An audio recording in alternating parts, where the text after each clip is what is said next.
All right, I am in Budapest, Hungary, which is country number 55. I think something happened. I have to admit something. This is actually my second time in Hungary, and as of recording this video, I have been to 74 countries so far, but I'm revisiting Hungary, which was country 55. It's the year 2022, and I'm editing videos and posting them from 2020 before COVID. So yeah, I'm 2 years behind on posting videos. And so my YouTube playlist is in country order and not necessarily true chronological order. Yeah, the first time I was here in Budapest, I was injured. And so the whole week I was bedridden and I couldn't explore anything.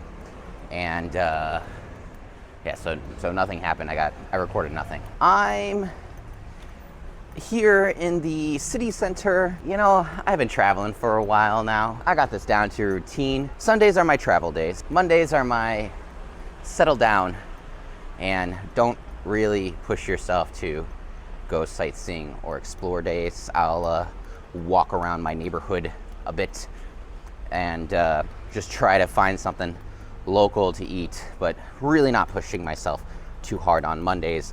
Mondays are also days, yeah, I just sit down and gather research on what I'm hoping to do for the week.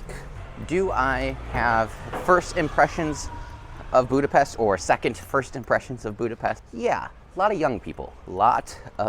I am an older man now, and I am feeling my age. When I just look at all these young people with energy and naivety and zest for life that I still have, but you know, I'm almost 75 countries in. I'd say I'm pretty seasoned. Another thing is that I am flying in from Israel and Dubai, which were very expensive. Budapest is just a pleasant surprise. I happen to live right above like a doner kebab place, and I spent about $3 to get myself a hefty pita sandwich meal. That was delicious and did not make me sick. Yeah, the lower cost of everything is certainly welcome. Certainly nice to have. I am having, I don't know what I'm having. It's not an existential crisis. It's not even a crisis. It's just pondering or a curiosity of sorts. Don't know how to succinctly place it into words, so I'm gonna try. 74 countries in, traveling for 6.5 years, almost 7 years. I could say with some sort of confidence that I suppose I've fallen into a bit of a routine, if you could call it that. I mean, there's like an abstract version of this routine. So, what happens? Sunday, I always go to the next country.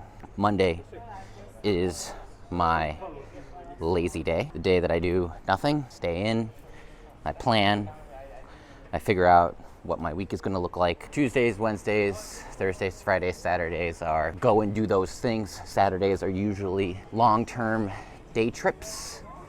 There, I try to go to some other part of the country, so if I can, I wake up way early, and it's like 14 to 16 hours of traveling, and then I clean up my Airbnb, pack up. Sunday is travel day again. I guess maybe one of the reasons why I am feeling this way or thinking about things like this I suppose it's because of the very large amount of young travelers and backpackers that I'm seeing through here. I guess it's a in-your-face reminder of myself when I was younger and more excited and had all this energy. And I don't know, been doing this for such a long time that it's this routine.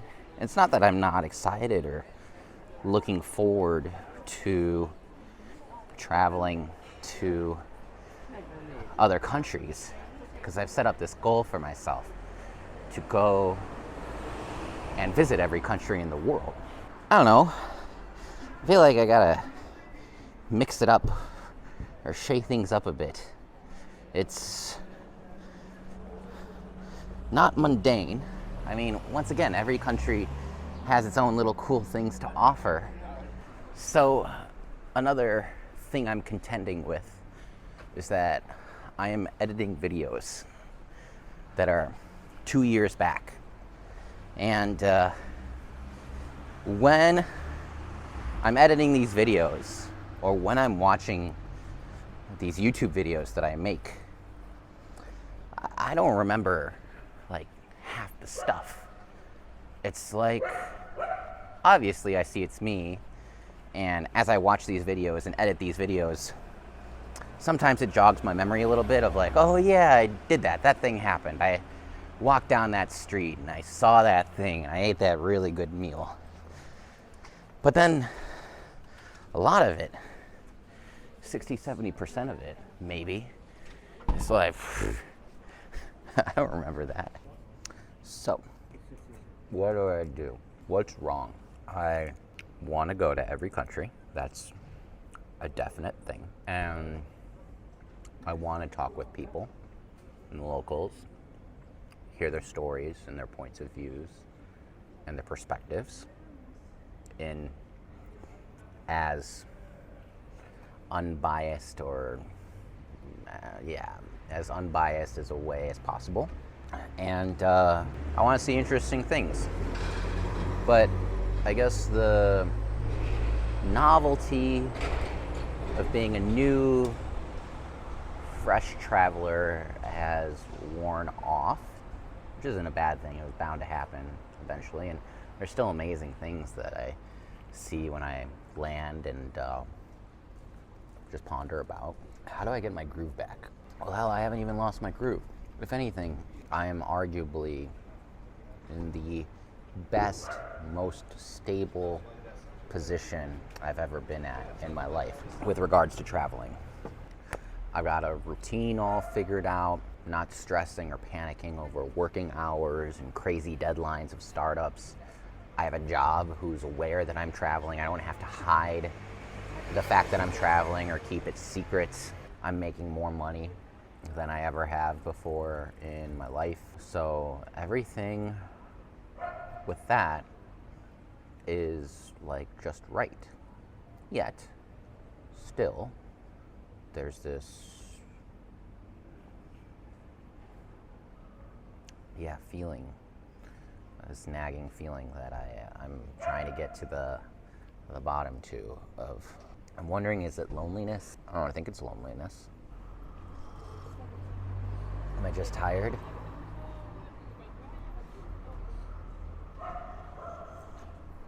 All right, it is Tuesday in Budapest, Hungary. And today I'm figuring out the public transportation system so I can venture out a little bit further and get myself some good breakfast at a fairly well-rated spot. Now, the thing is that from my research, it seems that there should be a place that I can buy a boarding pass for that train over there. I'm honestly not seeing any sort of obvious purchasing spot. Oh, there's a Budapest card. Maybe there's like this kiosk right here. Might be able to help me out. Nope, that was not the place I was looking for, and I'm actually quite perplexed on where I gotta go to actually purchase a key card, right? Because behind this bus here, there's like the central train tram thing. Oh, okay. This looks promising. See people slowly hunching in, and that's probably a good sign. All right, I figured it out. For $4, I got myself a 24-hour transit pass that I gotta validate.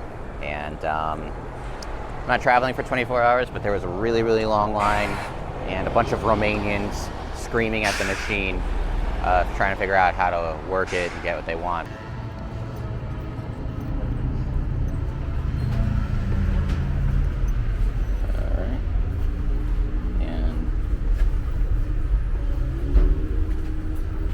Validation. That's confusing. No. I'm worried I may have purchased the wrong ticket, but I don't see anyone else on here using this validator machine thing, so should all work out, right? It is Thursday afternoon, evening in Budapest, Hungary, and I'm hungry. Haha. I did not sleep well. I did not get to do the things that I wanted to do today. However, I did see my Airbnb host, and even though I don't drink, he strongly insisted that I go to something called a ruins bar. And conveniently enough, one of the places that I want to eat at, which serves street food, is right next to this ruins bar. So I'm walking over to check that out. Now, you might be confused like me, and you're asking, what the hell is a ruins bar? The gist of it is that there was a building that was abandoned and marked to be torn down, and then they just repurposed the abandoned building to be a gigantic collection of bars and stuff inside this building. I don't know if it's like an apartment building that has now been turned into bars or something. And apparently the largest ruins bar in the world is in Budapest, the one that I am walking to. I have to work in the evening, so I won't be there when it's busy and popping, I assume. But we'll take a quick little tour around, and I'll get some street food for lunch, dinner, sustenance. All right, I think I found the place. Almost got decked by that biker. Here we are, Caravan Street Food. There is a bunch of interesting menu items, kind of this like little terrace. Ooh, goulash. Haven't had goulash yet here. I think that's like the national food of Hungary. Should probably get some of that. Okay, so they basically just set up a bunch of these little food truck-esque stands that you can go and just order different variety of food. I mean, there's a couple of like food truck places like this in San Francisco and other parts of the world. So I wonder if these are more permanent fixtures or what. But it all looks delicious, and I am chubby, so I can eat a lot of it. All right, so here's what I ended up getting. I got some goulash bread soup. This is about $8 right here, and I went for like the traditional fried bread with sauce, cheese, and some salami here, and we're gonna give this a try. All right, so let's give this a try with this weird janky top-down view that I managed to construct. I'm just gonna dig right into this pizza-like fried dough bread thing.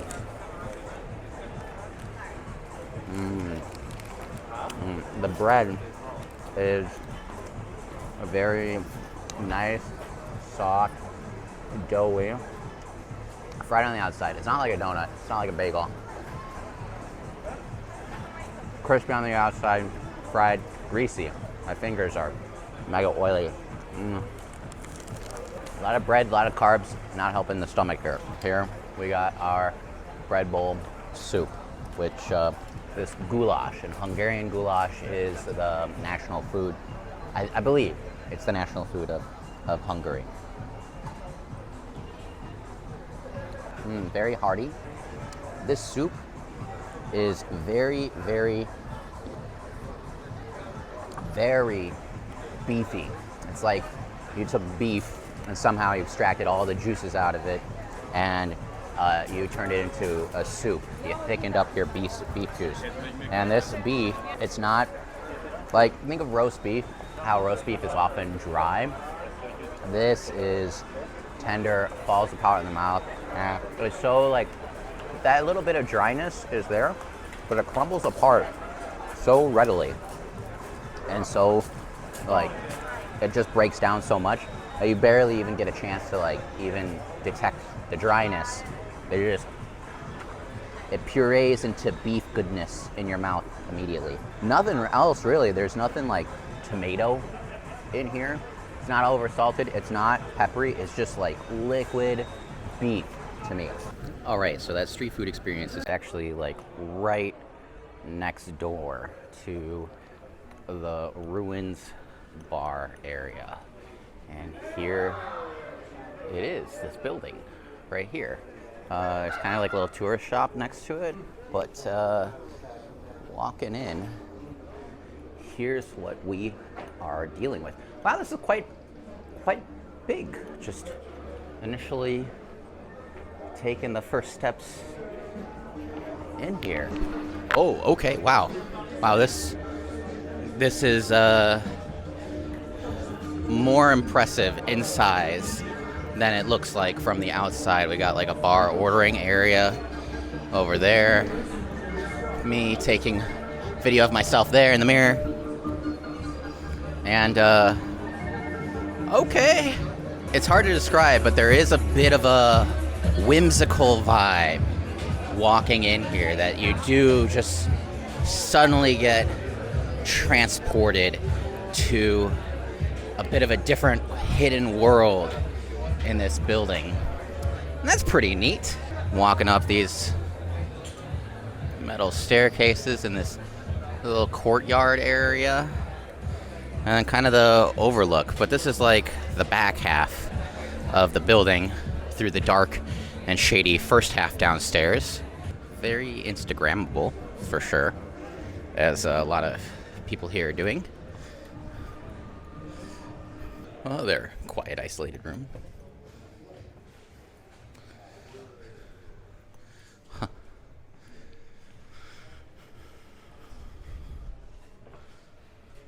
There is definitely an old, musty, abandoned place smell in here with all the graffiti on the walls and everything like that.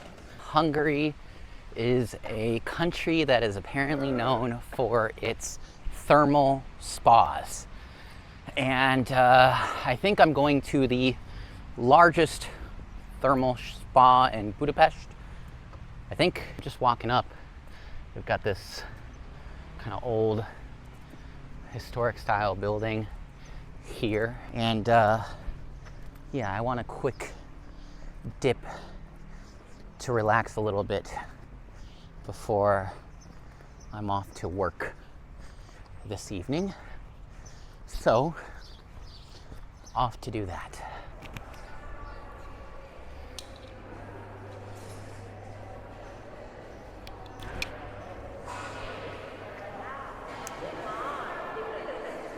Okay, I suppose I could do an online ticket point. Might be smart. Okay, so I'm here and I'm a little confused because I got this like little yellow bracelet and I had a choice between a locker versus a cabin. And I was directed to up here. And I have this like room, and I really don't know what the hell this is for. Do I leave my stuff here in the cabin? Is that how it works? Really, I have no idea what I'm doing right now in this thermal bath situation. So let's figure this out. Okay, so I kind of figured out how to get through, and there is it's like a gigantic pool area here, and there's a bunch of different spots that you can go and hang out at. Though I'll be honest, I have no clue where to go. Everyone's wearing slippers. I don't have slippers. I don't even know where to get towels. I am very lost and pasty and have not done anything yet. I really don't know the rules or the etiquette here. Alright, so I have learned a very harsh lesson about the thermal baths here. First of all, when I got my ticket, no one I don't know, I've been to other thermal baths and stuff around the world, but I didn't know that I had to, I guess, buy or rent a towel for about 20 euros. And then also, there's a gateway that you enter in through, but once you get your badge, you're kind of stuck in here. All right, so at these Szentendre baths, I had kind of a really annoying time. It was not good, and I found out why it was not good at all for me. So when you go in, there was either a super long line where you can wait to go buy tickets, or it encouraged you to scan a QR code to buy tickets online. The thing is that the website, when you go to buy your tickets online and you go to book it, it has no information around the fact that slippers are mandatory and that you can also purchase a towel on top of your ticket to pick up in some lobby. All that information is missing from this online portal that you are otherwise encouraged to use. Going through the website itself, if you look at the general information for English speaking, and you go down to look at frequently asked questions, there's really no information here that says that slippers or towels or anything else is purchasable. It just says that if you go swimming, you got to wear a swimming cap in certain pools. Other than that, it's just a very poor experience, and I just ended up walking in confused and really not having a good time overall. So that's unfortunate, but at least I've learned my lesson for next time if I go to another swimming pool. All right, so I ran into an interesting situation with ticket validation because I'm on this subway and I bought this Budapest 24-hour pass, and the 24-hour pass apparently only covers within the Budapest city limits, and I was traveling outside of the Budapest city limits. Apparently I had to also purchase a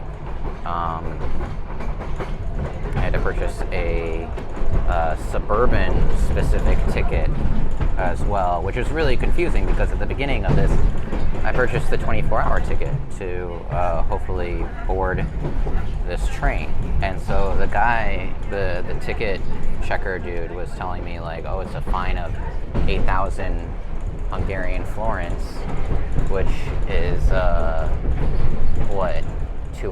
almost $220 to board, which is really like unfortunate. He was saying I need like 300 florins. I only have my credit card on me. Lucky I had loose change, or else I would have been detained and taken in.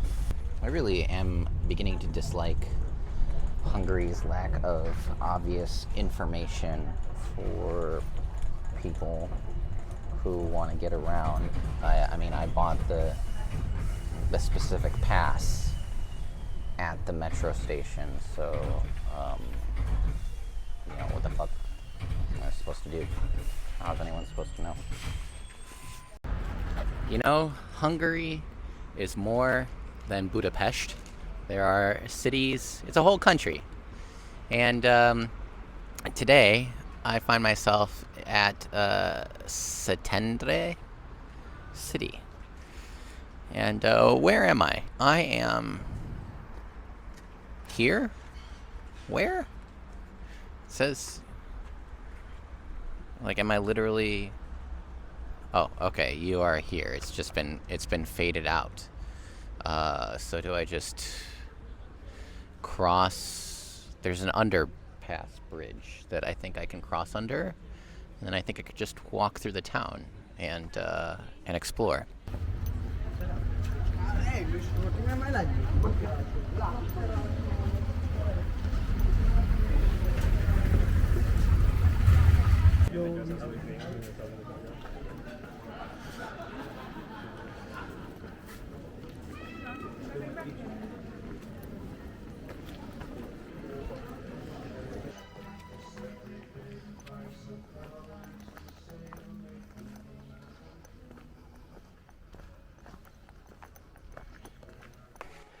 You know, I was in a bit of a rut earlier this week, arriving in Hungary, and this town is so quaint and cool and peaceful, and yeah, I'm feeling good again. Okay, I am making my second attempt at visiting a Hungarian thermal bath, and as you can see, I have a towel wrapped around my neck, so this is going far better than the first time. And right off the bat, I mean, we got some Arabic writing here. It's a lot more simple than the one that I went to, but apparently this location that I chose, it's one of the oldest thermal baths, and this is kind of cool. I think this is drinking water, though. Do I have a cup? Can I just drink directly? I feel weird about it. Okay, entrance to the Turkish bath. Wow. Oh, so this is interesting. When you walk in, there's this almost this little hot water bath that you can dip your toes in before you enter. And then look at this. This is beautiful and quiet. And I pretty much have it all to myself. Well, so now there are saunas here. And hey, the correct way to sauna. First, pre-shower and dry off. Heat up the sauna. On the benches. See, look at these instructions. Isn't that nice? This is the correct way to sauna. Alright, I find myself in one of the steam saunas. And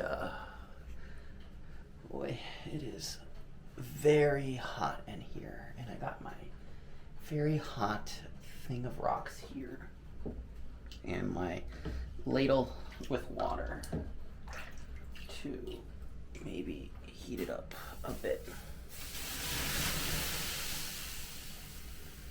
So you put the ladle of water in there and it evaporates the steam, and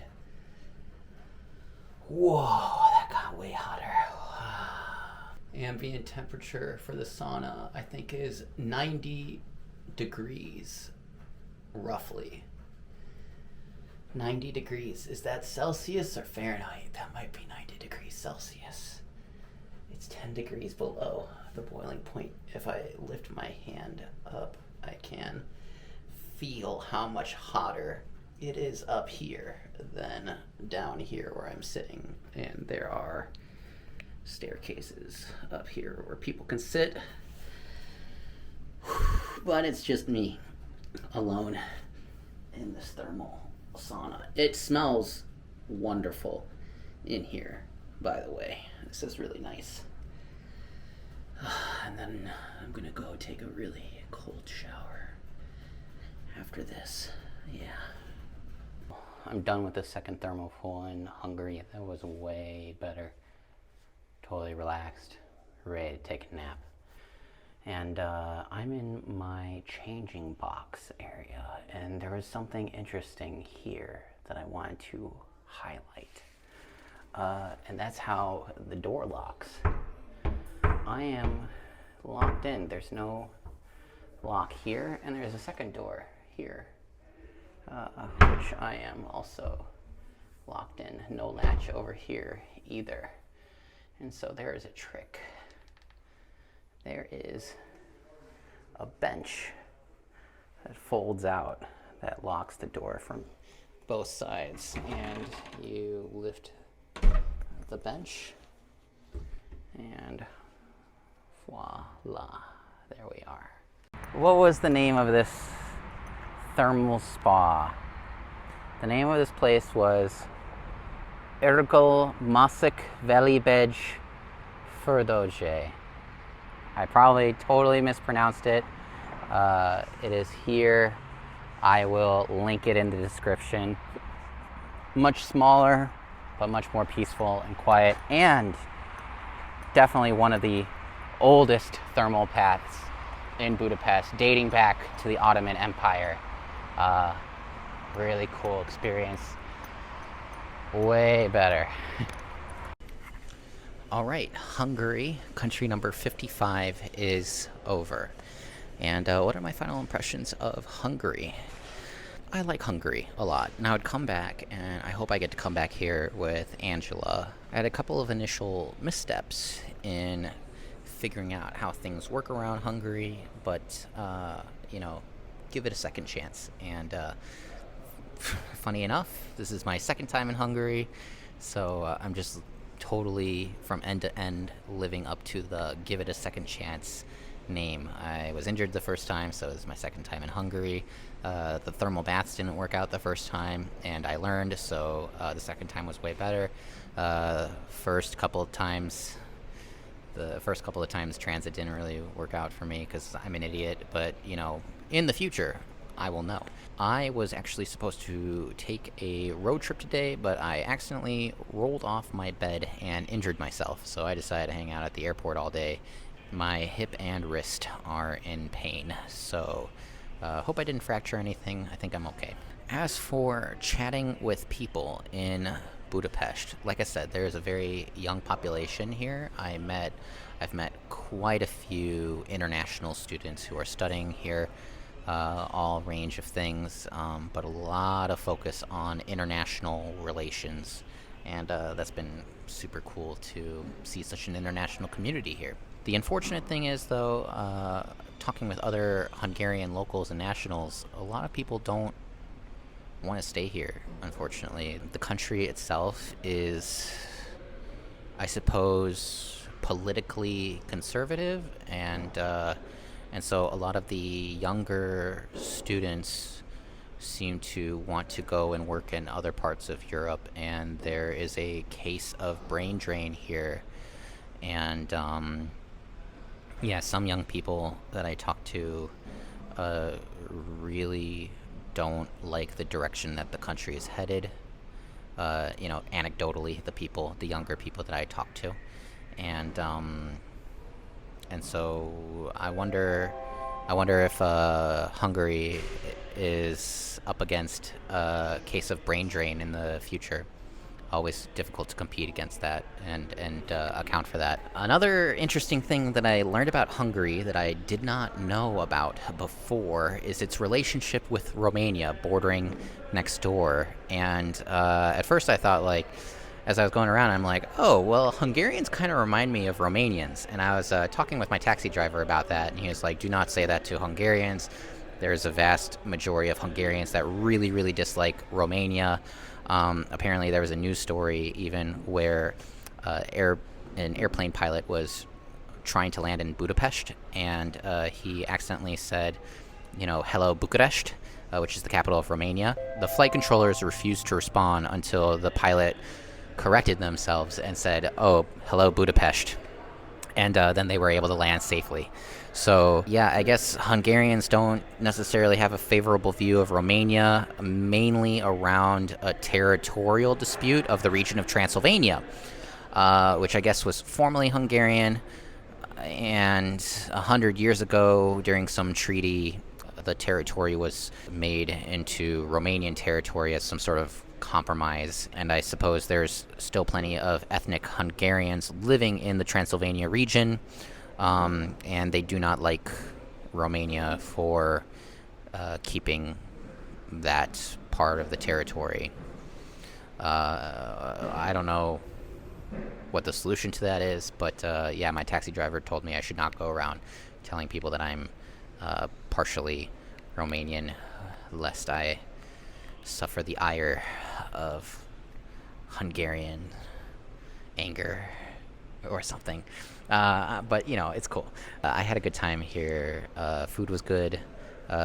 People were cool. Once again, if you're young, you want a first taste of Europe, if you want to go out and party, meet other young people from all around the world, Budapest is going to be a place for you to be. And yeah, with that said, Hungary, Köszönöm, Gyönyörű, and thank you very much. Until next time.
Szemmel ülök a fényben, rózsafa ugrik át a sövényen, ugrik a fény is, gyűlik a felleg, surran a villám, s már feleselget, fenn a magasban, dörgedelem vad, dörgedelemmel, s kék jele hervad, lenn a tavaknak, sükre megárad, jöjj be a házba, vesd le ruhádat, már esik iskin, vesd le az inget, mossa az eső, összeszív.